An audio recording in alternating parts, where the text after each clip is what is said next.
Yggdrasil est l'arbre-monde dans la mythologie nordique. Son nom signifie littéralement cheval d'Ygg, ou destrier du redoutable, le redoutable désignant le dieu Odin.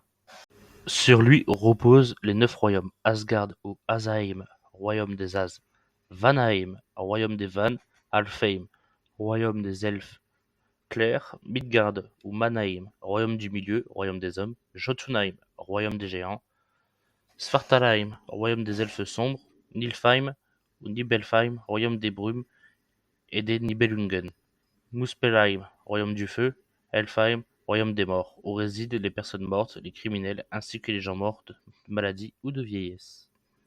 Il existe des variantes à cette répartition. Il existerait un royaume pour les nains, Nidavellir, et selon certains textes, Helfheim et Niflheim ne feraient qu'un. En effet, on apprend que dans l'Edda, que Hel, fille de Loki, hérita de la part d'Odin et de Niflheim, royaume originel de l'Atlas, où elle aurait bâti 9 grandes demeures. Niflheim et Helfheim sont ainsi liés sous un seul et même nom, Nifel. On trouve notamment ce nom dans l'épisode de la naissance de Sleipnir, lorsque Thor massacre le géant qui s'était fait passer pour un maître ouvrier auprès des As, pour obtenir la main de Freya, ainsi que le soleil et la lune. Bien plus tôt, il refusa l'entrée de Jotunheim, car au premier coup de Mjolnir, qui lui assina, il lui mit le crâne en miettes et l'envoya tout en bas, en dessous de Niflheim.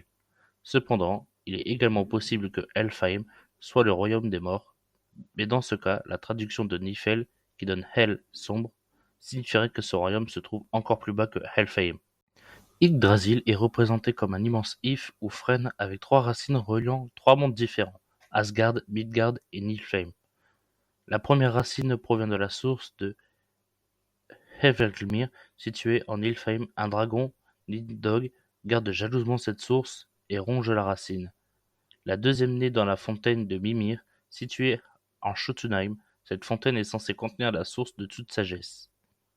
Elle est gardée par un géant et abrite la tête du dieu Mimir, qui détient les secrets de l'univers. Enfin, la troisième racine provient du puits d'Urd, en Asgard, lequel puits est gardé par 3 gnomes, de vieilles sorcières très sages et craintes par les dieux, car tissant la destinée à laquelle même les dieux sont soumis. Yggdrasil est aussi l'hôte d'autres personnages, un aigle ou selon les sources, un coq, voire un faucon. Vidofnir, parfois présenté comme n'ayant pas de nom, et perché dans ses branches, est un faucon. Verdofnir est perché entre ses yeux. La chèvre Edrune vit près du sommet de l'arbre et se nourrit de ses feuilles. Les 4 cerfs Dain, Dunerir, Durator et Dvalin courent dans ses branches et se nourrissent également de son feuillage. Un 5e cerf, Eknir, broute aussi les rameaux. De ses cornes ruisselle l'eau qui tombe dans Helvenglimir. Un écureuil Rastatosk court sans cesse dans l'arbre, ne cessant de semer la discorde entre Nidhogg et Vidofnir. Finalement, à l'instar de son congénère le dragon moigne, s'ingénie et détruit l'arbre. Le frêne sacré, axe de l'univers, prit racine dans le corps d'Ymir et monta jusqu'au ciel après la création de Midgard, notre monde.